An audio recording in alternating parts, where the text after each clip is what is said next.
आपने पीएसएल में शाहीन अफरीदी के जादूगर पहले ओवर ज़रूर देखे होंगे और साथ ही साथ में आपने टिम डेविड के धमाकेदार छक्के भी देखे होंगे। और बिल्कुल मेरी तरह आप भी इस बार मेरी जान, मेरे दिल के टोटे, मेरे कप्तान बाबर आजम की इस बार की किस्मत पे आंसू भी बहाए होंगे। मगर प्रॉफिट के व्यूअर्स के लिए ये जानना ज़रूरी है कि दुनिया के दूसरे मकबूल तरीन खेल को खेलने वाले दूसरे सबसे बड़े मुल्क की प्रीमियर क्रिकेटिंग लीग में आखिर पैसे कितने हैं।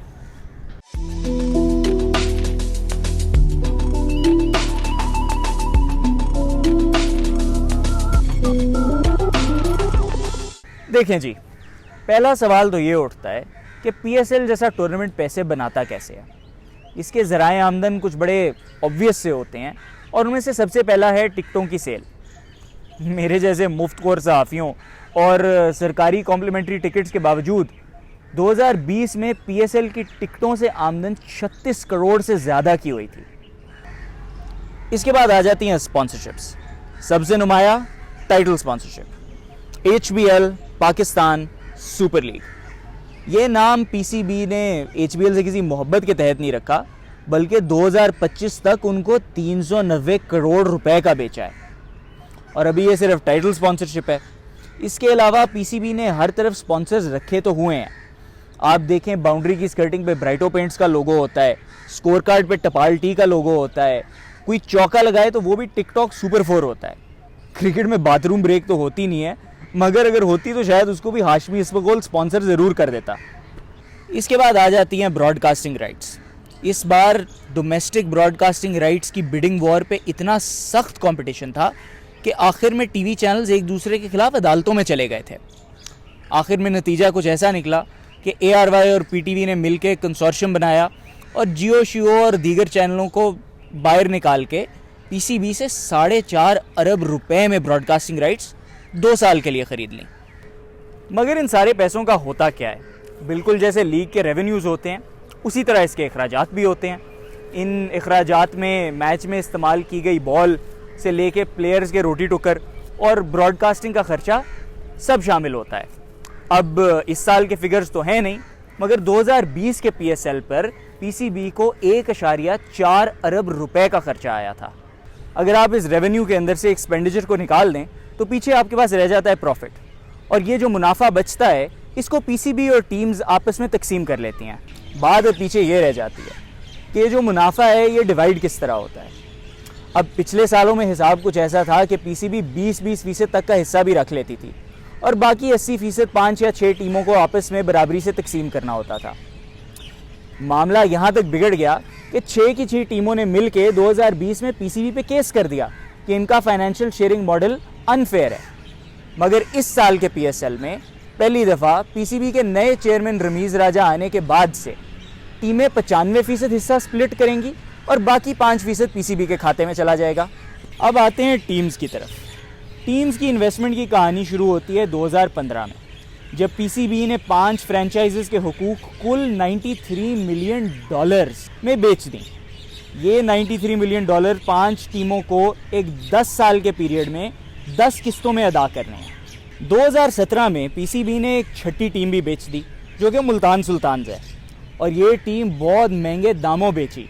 आप इस बात से अंदाज़ा लगाएं कि 2015 की सबसे महंगी टीम थी कराची किंग्स, जो कि $26 मिलियन की बिकी थी, और मुल्तान सुल्तान्स 2017 में लगभग $45 मिलियन की गई है, और वो भी सिर्फ 7 सालों के लिए। और याद रखें कि ये फ्रेंचाइज फीस अभी सिर्फ पीसीबी के खाते में जाती है, ये रेवेन्यू स्ट्रीम का हिस्सा नहीं है, और हर साल पीसीबी अपनी जेब में रख लेता है। इस सालाना डज के बाद बड़ा खर्चा टीमों के लिए रह जाता है प्लेयर्स को फीसें देना। अब पीएसएल में आईपीएल की तरह कोई ऑक्शन का निज़ाम तो होता नहीं है, और इसकी जगह होता है एक प्लेयर्स ड्राफ्ट। इस ड्राफ्ट में हर टीम के पास एक कैप होता है जिस तक वो प्लेयर्स पे खर्चे कर सकती है, और ये कैप पीसीबी ने $1.2 मिलियन पे सेट किया हुआ है। इसका ये मतलब है कि लगभग टीमें प्लेयर्स पे तकरीबन एक जितने ही पैसे लगा रही होती हैं। ये ड्राफ्ट भी एक दिलचस्प चीज़ है। इसके अंदर प्लेयर्स को 5 कैटेगरीज जो कि प्लैटिनम, डायमंड, गोल्ड, सिल्वर और इमर्जिंग की होती हैं में तकसीम कर दिया जाता है, और हर कैटेगरी के अंदर फीस की एक रेंज मुकर्रर कर दी जाती है। मिसाल के तौर पे मेरे कप्तान बाबर आजम प्लैटिनम कैटेगरी में आते हैं, जिसका मतलब है कि उनकी फीस $1,30,000 से लेके $1,70,000 तक होगी। एक दूसरी मिसाल है लाहौर कलंदर के हीरे हारिस रऊफ, जिनके बारे में कमेंट्स में अगर कोई नाजेबा बात हुई तो मैं चुन चुन के ढूंढ के मारूंगा।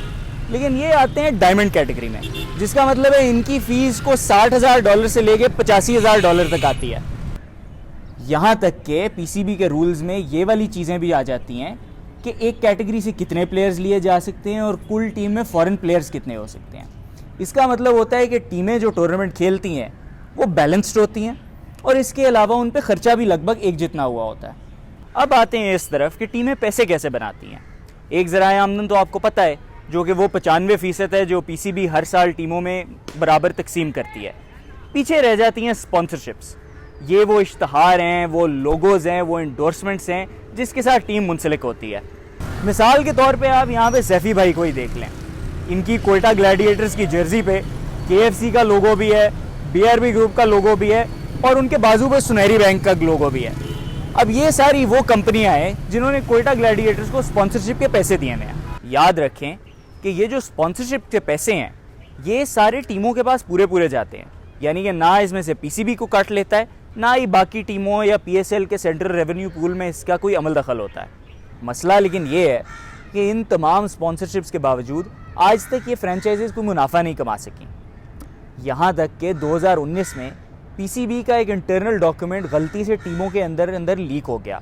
उस डॉक्यूमेंट के से ये वाज़ेह हुआ कि पिछले 3 सालों में तमाम टीमों ने हर साल 12 से 50 करोड़ का नुकसान खाया। इसकी सबसे बड़ी वजह है महंगी फ्रेंचाइज फीसें। मिसाल के तौर पे कराची किंग्स जैसी स्पेक्टेकुलर टीम, सॉरी बॉबी भाई, के लिए सलमान इकबाल हर साल सिर्फ फ्रेंचाइज की फ़ीस के 45 करोड़ रुपए देता है। सवाल ये पैदा होता है कि अगर पैसे पूसे बनने नहीं हैं तो इन टीम्स के मालकान अभी तक इस टूर्नामेंट में कर क्या रहे हैं। ख़ास करके मुल्तान सुल्तान्स जैसी टीम, जिसके मालकान को हर साल सिर्फ फ्रेंचाइज फ़ीस की वजह से 1 अरब से ज़्यादा रुपए अदा करने पड़ते हैं पीसीबी को। मसला पैसे का नहीं है, मसला है इधर का, शशके का, सेक्स अपील का और हाँ, पाकिस्तान क्रिकेट की मदद करने का। आखिरकार पाकिस्तान में क्रिकेट से मोहब्बत कौन नहीं करता। यहाँ तक कि बहुत सारे लोग ये भी समझते हैं कि कभी ना कभी वो पाकिस्तान क्रिकेट टीम के लिए खेल भी सकते थे। मियाँ नवाज शरीफ से लेके आतिफ असलम और यहाँ तक कि फैज़ अहमद फैज़ साहब तक सब जवानी में समझते थे कि अगर अम्मा अब्बा ने इजाज़त दे दी होती तो वो भी पाकिस्तान नेशनल टीम के लिए खेल जाते। अब हो सकता है आतिफ राना या सलमान इकबाल या यहाँ तक कि जावेद अफरीदी भी ये समझते हो कि कभी ना कभी उनमें भी इतना टैलेंट था, बस मौका नहीं मिला जी, वो तो ना हो सका। This is the next best thing.